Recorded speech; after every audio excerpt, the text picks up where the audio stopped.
Hello दोस्तों, परीक्षा की शिक्षा में का स्वागत है। आई होप कि आप सभी अच्छे होंगे।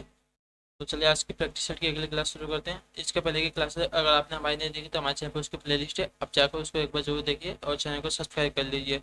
चलिए क्लास शुरू करते हैं। पहला क्वेश्चन देखिए, आपके स्क्रीन के ऊपर दिया गया है। किस वर्ग लिखा है, यहाँ पे वर्ष होगा, आप लोग सही कर लीजिए। इस वर्ष में ईस्ट इंडिया कंपनी ने रणजीत सिंह के साथ अमृतसर की पहली संधि पर हस्ताक्षर किए थे। आपका ऑप्शन नंबर यहाँ पे डी राइट हो जाएगा। 1809 ईस्वी में, ठीक है। अंग्रेजों तथा विरोधी सिख राज्यों में भय के कारण रणजीत सिंह ने 1809 में लॉर्ड मिंटो के दूतों चार्ल्स मेटकॉफ से अमृतसर की संधि की थी, ठीक है। अमृतसर की संधि रणजीत सिंह तथा अंग्रेजों के मध्य हुई थी। इस समय लॉर्ड प्रथम भारत का गवर्नर जनरल था, याद रखिएगा। लॉर्ड मिंटो के जो दूत थे चार्ल्स मेटकॉफ, उसके साथ अमृतसर के जो थे अपने रणजीत सिंह, उन्होंने इसके संधि पर हस्ताक्षर किए थे, याद रखिएगा। चलिए नेक्स्ट क्वेश्चन देखते हैं। यहाँ बच्चे तुम्हें नाम लिख देता हूँ।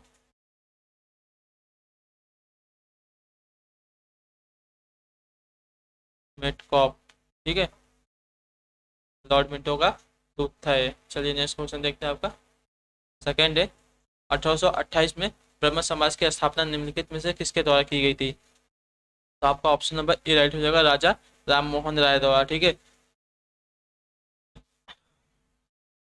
ब्रह्म समाज की स्थापना आपकी 20 अगस्त 1828 को हुई थी, याद रखिएगा। 20 अगस्त 1828 को राजा राम मोहन राय द्वारा की गई थी। राजा राम मोहन राय के उपदेशों का साथ सर्वप्रथम संभाव था, ठीक है। ब्रह्म समाज की स्थापना का मुख्य उद्देश्य हिंदू समाज के व्याप्त बुराइयों जैसे सती प्रथा, बहुपति विवाह, अस्पृश्यता, वैशागमन, जाति प्रथा आदि को समाप्त करना था, याद रखिएगा। चलिए नेक्स्ट क्वेश्चन देखते हैं। अभी तीसरा है, बम्बई यानी कि बॉम्बे, जिसका अभी नाम हो चुका है छत्रपति शिवाजी महाराज टर्मिनस, से थाने तक भारत में पहली यात्री ट्रेन किस वर्ष चली थी? तो आपका ऑप्शन में यहाँ पे सी हो जाएगा, 1858 में, ठीक है। बाद में प्रथम बार रेलगाड़ी 16 अप्रैल, ठीक है, यहाँ पे डेट लिख देता हूँ आपका, 16 अप्रैल 1853 को मुंबई एवं थाने के बीच चली थी, जिसमें कुल 34 किलोमीटर, ठीक है, कितना 34 किलोमीटर की दूरी तय की थी। और भारत की दूसरी रेल के बारे में पूछेगा तो दूसरी रेल आपकी जो थी, सेकेंड रेल आपकी चली थी 1854 में, ठीक है, याद रखिएगा। और ये कहाँ से कहाँ तक चलेगी? तो ये हावड़ा से, एक मिनट रुक जाइए, यहाँ लिख देता हूँ, हावड़ा से हुगली, ठीक है, हावड़ा हुगली के बीच चली थी, याद रखिएगा। चलिए नेक्स्ट क्वेश्चन देखते हैं। वो नंबर है, 1764 में ब्रिटिश ईस्ट इंडिया कंपनी द्वारा स्थापित भारत का पहला डाक घर निम्नलिखित में से किस स्थान पर था? तो आपका हो जाएगा बॉम्बे में, ठीक है। जो ऑप्शन आपका डी देगा आपका राइट आंसर। 1764 में ईस्ट इंडिया कंपनी द्वारा भारत का पहला डाकघर मुंबई में स्थापित किया गया था। चलिए नेक्स्ट क्वेश्चन देखते हुए। आपका पांचवा है, जॉन मार्ले द्वारा तैयार किया गया मार्ले मिंटो सुधार निम्नलिखित में से किस वर्ष अधिनियमित किया गया? तो आपका ऑप्शन नंबर ए राइट हो जाएगा, 1909 में, ठीक है। मार्ले मिंटो सुधार 1909 बांटो और राज करो की अंग्रेजों की नीति को वैधानिक दर्जा भारतीय परिषद एक्ट 1919 के अंतर्गत किया गया था, याद रखिएगा। इस एक्ट के अंतर्गत मुसलमानों के लिए पृथक निर्वाचन क्षेत्र एवं मताधिकार की व्यवस्था की, जिसने पाकिस्तान का बीजारोपण किया कर दिया, जो भारत में जो बाद में भारत के विभाजन का कारण बना था, याद रखिएगा। मार्ले मिंटो जो आया था, ये था डिवाइड एंड रूल, ठीक है, डिवाइड एंड रूल। चलिए नेक्स्ट क्वेश्चन देखते हैं। छठा है, अलीगढ़ आंदोलन किसके द्वारा शुरू किया गया था? तो अलीगढ़ आंदोलन किसके द्वारा शुरू किया गया था? तो सैयद अहमद खान द्वारा, ठीक है। जो ऑप्शन आपका सी दिएगा आपका राइट आंसर। चलिए नेक्स्ट क्वेश्चन देखते हैं। निम्नलिखित निम्नलिखित स्थानों में से गदर आंदोलन कहाँ आरंभ हुआ था? निम्नलिखित स्थानों में से गदर आंदोलन आपका कहाँ आरंभ हुआ था? आपका आरंभ हुआ था संयुक्त राष्ट्र अमेरिका में, ठीक है। गदर आंदोलन भारत की आज़ादी के लिए ब्रिटिश साम्राज्य के विरुद्ध किए गए आंदोलनों में से एक था। लाला हरदयाल, बाबा हरनाम सिंह और बाबा सोहन भकना और गुरदीप सिंह आदि इस आंदोलन से जुड़े हुए थे, ठीक है। और 1913 में पंजाबी भारतीयों ने एक गुट ने भारत को ब्रिटिश राज से मुक्त कराने के लिए विद्रोह की योजना बनाई थी। इतिहास में इसे गदर आंदोलन के तौर पर जाना जाता है, याद रखिएगा। नाम याद रखिएगा आप लोग, लाला हरदयाल, बाबा हरमन सिंह, बाबा सोहन सिंह भकना और गुरदीप सिंह। चलिए नेक्स्ट क्वेश्चन देखते हैं। 8वां है, भारतीय स्वतंत्रता आंदोलन का सरकारी इतिहासकार था कौन? तो भारतीय स्वतंत्रता आंदोलन का सरकारी इतिहासकार आपका कौन था? तो S.N. सेन, ठीक है। जो ऑप्शन का डी देगा आपका स्वतंत्रता भारतीय स्वतंत्रता संग्राम का 1857 में, ठीक है। 1857 में के विद्रोह, ठीक है, 1857 के विद्रोह के कारण हुआ था। इससे सरकारी इतिहासकार डॉक्टर S.N. सेन थे। उन्होंने अपनी पुस्तक 1857, ठीक है, 1857 में यह तर्क दिया कि जो कुछ धर्म की लड़ाई के रूप में शुरू हुआ वह स्वतंत्रता संग्राम के रूप में समाप्त होगा, ठीक है। चलिए नेक्स्ट क्वेश्चन देखते हैं। 9 नंबर, स्वतंत्रता पूर्व अवधि में ब्रिटिश सरकार द्वारा भारत में आधुनिक शिक्षा के प्रसारण का मुख्य उद्देश्य था।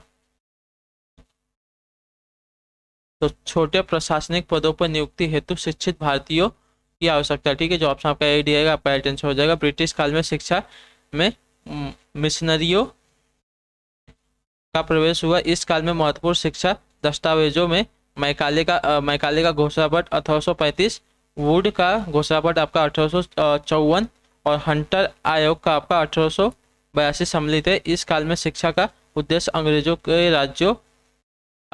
के राज्य के शासन संबंधी हितों को ध्यान रखकर बनाया गया था। अंग्रेजों को छोटे प्रशासनिक पदों पर नियुक्ति हेतु शिक्षित भारतीयों की आवश्यकता थी, ठीक है। चलिए आपका 10वां है यहाँ पर, भारतीय शिक्षा का मैग्ना कार्ट कहा जाता है, मतलब महाअधिकार पत्र किसे कहा जाता है? भारतीय शिक्षा का मैग्ना कार्ट मतलब महाअधिकार पत्र किसे कहा जाता है? तो आपका यहाँ पर ऑप्शन नंबर ए राइट होगा, वुड के घोषणा पत्र, ठीक है, जो 1854 में आया था। चलिए नेक्स्ट क्वेश्चन देखते हैं अभी। द सुंदरबन डेल्टा किस राज्य में स्थित है? तो आपका पश्चिम बंगाल में, ठीक है। जो ऑप्शन आपका डी दिएगा आपका राइट आंसर हो जाएगा। पश्चिम बंगाल के दक्षिणी हिस्से में स्थित है। सुंदरबन डेल्टा की भूमि का ढाल अत्यंत कम होने के कारण यहाँ गंगा अत्यंत धीमी गति से बहती है और अपने साथ लाई गई मिट्टी को मुहाने पर जमा कर देती है, याद रखिएगा। चलिए नेक्स्ट क्वेश्चन देखते हैं। 10वां नंबर, बवंडर क्या होता है? बवंडर क्या होता है? तो बवंडर देखिए आपका क्या होता है, कीपदार बादलों के साथ जोरदार घूमती हवा, ठीक है। जो ऑप्शन आपका यहाँ पर ए दिया गया आपका कीपदार बादलों के साथ जोरदार घूमती हवा जो होती है आपकी बवंडर होती है। चलिए नेक्स्ट क्वेश्चन देखते हैं। 13 नंबर है, इक्वाडोर और पेरू के तट के अनुदेश कभी कभी समुद्र के सतही जल के गर्म होने को क्या कहा जाता है? इक्वाडोर और पेरू के तट के अनुदेश कभी कभी समुद्र के सतही जल के गर्म होने को क्या कहा जाता है? इसके ऑप्शन है जो आपके यहाँ दिए गए हैं, तो इनको देखिए, एल नीनो कहा जाता है, ठीक है।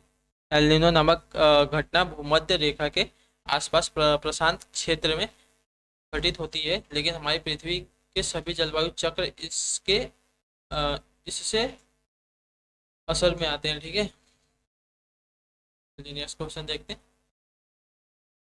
निम्न में से कौन सी किरणें वायुमंडल में उपस्थित ओजोन परत द्वारा अवशोषित होती है?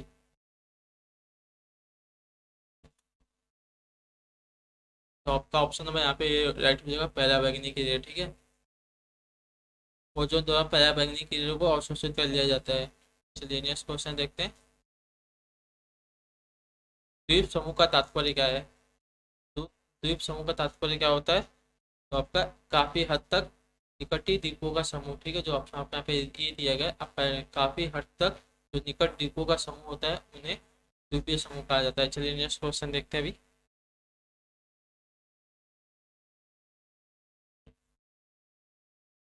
और भारत की बात करें तो देखिए, भारत में अंडमान निकोबार और लक्षद्वीप समूह का एक उदाहरण याद रखिएगा। चलिए नेक्स्ट क्वेश्चन अभी ये 16 है। भारत के निम्नलिखित राज्यों में से इसमें कॉफी का उत्पादन सबसे अधिक होता है?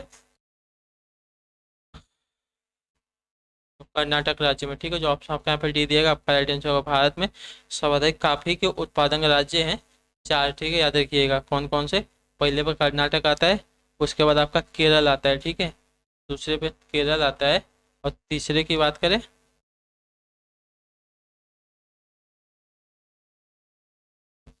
एक मिनट रुक जाइए,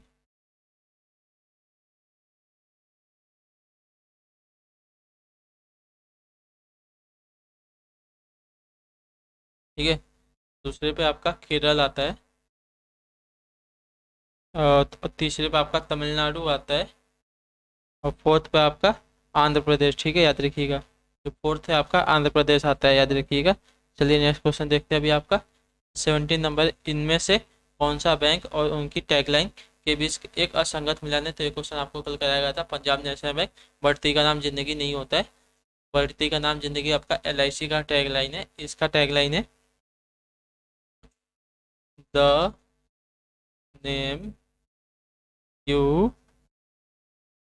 कैन बैंक अपॉन, ठीक है।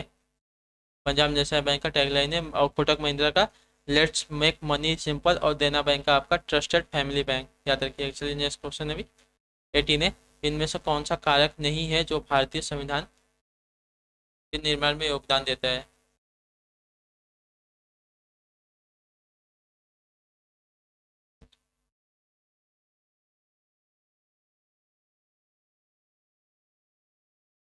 इनमें से कौन सा कारक नहीं है जो भारतीय संविधान के निर्माण में योगदान देता है? तो आपका राइट आंसर हो जाएगा औद्योगिक क्रांति, ठीक है। भारतीय संविधान का ब्रिटिश स्रोत विधि का शासन, भारतीय संविधान का रूसी एक मिनट रुकिए, यहाँ पे लिख दो।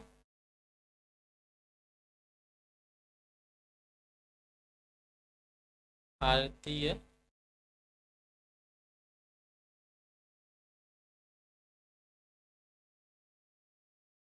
संविधान का स्रोत जो था आपका विधि का शासन था, और भारतीय संविधान का जो दूसरी स्रोत था,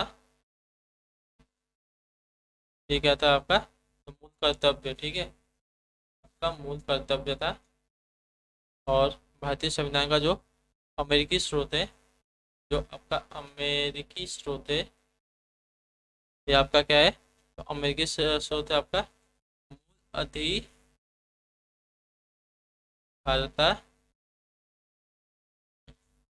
में तीन प्रमुख व्यवसाय थे, ठीक है, तीन प्रमुख व्यवसाय, ठीक है, याद रखिएगा। चलिए नेक्स्ट क्वेश्चन अभी आपका है, ब्रिटिश शासन के आगमन से पहले भारत की स्वतंत्र अर्थव्यवस्था थी, उस समय निम्नलिखित में से कौन सा मुख्य व्यवसाय नहीं थे? पर्यटन, ठीक है, जो ऑप्शन आपका डी देगा आपका राइट आंसर हो जाएगा। ब्रिटिश उपनिवेश बनने से पूर्व भारत में तीन प्रमुख व्यवसाय थे, कृषि, हस्तशिल्प और निर्माण। आपका पर्यटन नहीं था। चलिए नेक्स्ट क्वेश्चन अभी 20 है। 1991 में नई उदार आर्थिक नीति के परिचय के साथ भारतीय अर्थव्यवस्था ने इसके अलावा निम्नलिखित सभी के माध्यम से मौजूदा आर्थिक समस्याओं को संबोधित किया। आपका राइट आंसर क्या हो जाएगा?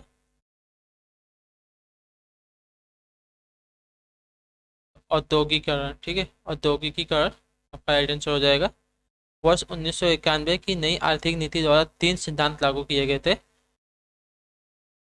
वैश्वीकरण, उदारीकरण और निजीकरण। आपका औद्योगिकीकरण नहीं किया गया था, ठीक है। 1991 की नई उदार आर्थिक नीति के परिचय के साथ भारतीय अर्थव्यवस्था ने इसके अलावा निम्नलिखित सभी के माध्यम से मौजूदा आर्थिक समस्याओं को संबोधित किया। तो सिर्फ इसके अलावा, ठीक है, औद्योगिकीकरण के अलावा आपके वैश्वीकरण, निजीकरण और उदारीकरण को उन्होंने संबोधित किया था। चलिए नेक्स्ट क्वेश्चन देखते हैं। 21 है, राज्यसभा की विशेष शक्ति इस आशय का प्रस्ताव अपनाकर संविधान के अनुच्छेद में दिया गया है कि वह राज्य सूची में शामिल किसी भी मामले के संबंध में कानून बनाने के लिए संसद को सख्त बना सकता है। तो कौन सा अनुच्छेद में दिया गया है?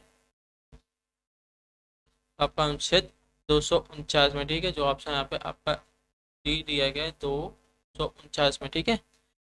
सूची के विषय में अनुच्छेद 249 में राज्य सूची के विषय में संबंध में राष्ट्रीय हित की विधि बनाने की संसद शक्ति है इसके पास, याद रखिएगा। चलिए नेक्स्ट क्वेश्चन देखते हैं आपका 22 है, जीव की आंतरिक संरचना का अध्ययन करने वाला शास्त्र क्या कहलाता है? ठीक है, जीव की आंतरिक संरचना का अध्ययन करने वाला शास्त्र आपका क्या कहलाता है? आपका कहलाता है शरीर रचना विज्ञान, ठीक है। एग्रोलॉजी की बात करें तो ये मिट्टी का अध्ययन करने वाला कहलाता है, ठीक है, मिट्टी का अध्ययन, ठीक है, याद रखिएगा। और मानव विकास की बात करें तो मानव विकास संबंधित इससे होता है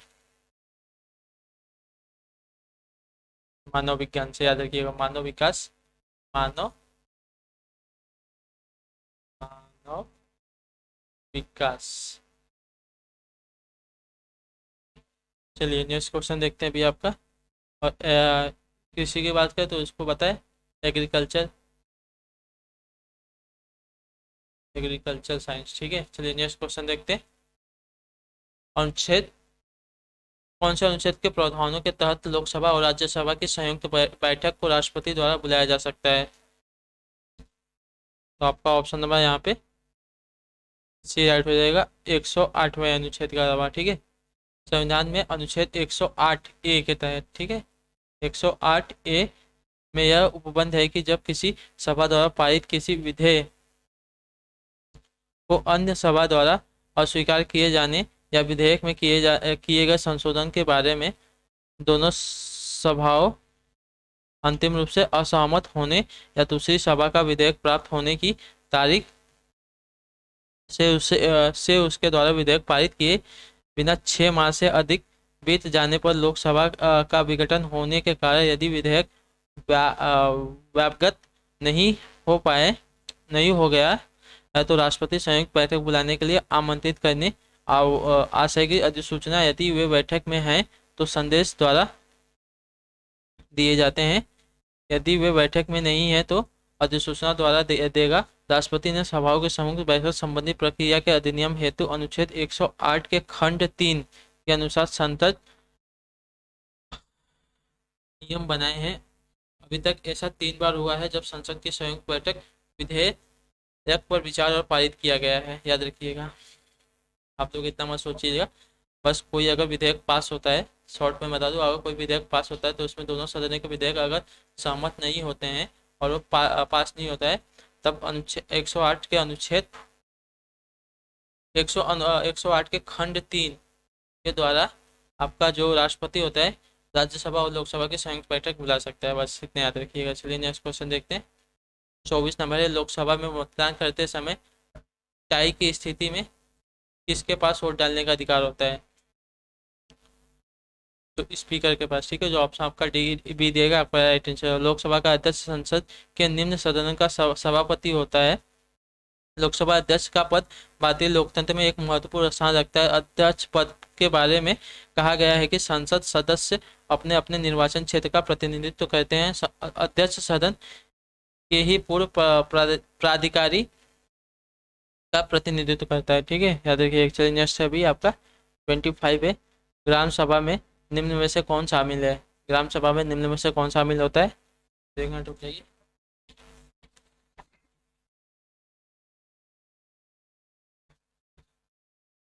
तो ग्राम सभा में निम्न में से कौन शामिल होता है? तो वे सभी व्यक्ति जिनके नाम गांव विशेष में पंचायत के लिए मतदान सूची में दर्ज होते हैं। ठीक है, तो जो ऑप्शन आपका बी दिएगा आपका राइट आंसर हो जाएगा। चलिए नेक्स्ट है भी आपका 26 नंबर। इसको देखते हैं, ध्वनि प्रदूषण का कारण क्या होता है। तो ध्वनि प्रदूषण का कारण क्या होता है आपका अति तनाव। ठीक है, जो ऑप्शन आपका बी दिएगा आपका राइट आंसर हो जाएगा। चलिए नेक्स्ट है आपका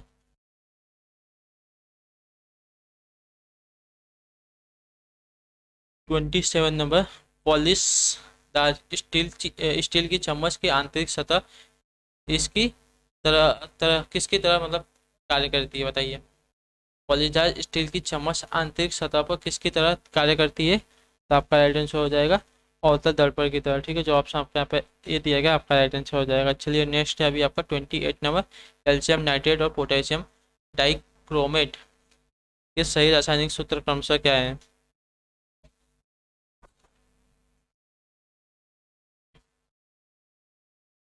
तो कैल्शियम नाइट्रेट और पोटेशियम डाइक्रोमेट के सही रासायनिक सूत्र क्रमशः क्या हो जाएंगे, देख लीजिए यहाँ पे CaNO3 2 एंड C2Cr2O7। ठीक है, जो आपको आपके दिए गए ऑप्शन नंबर सी वाला आपका राइट आंसर। चलिए नेक्स्ट है भी आपका 29 नंबर।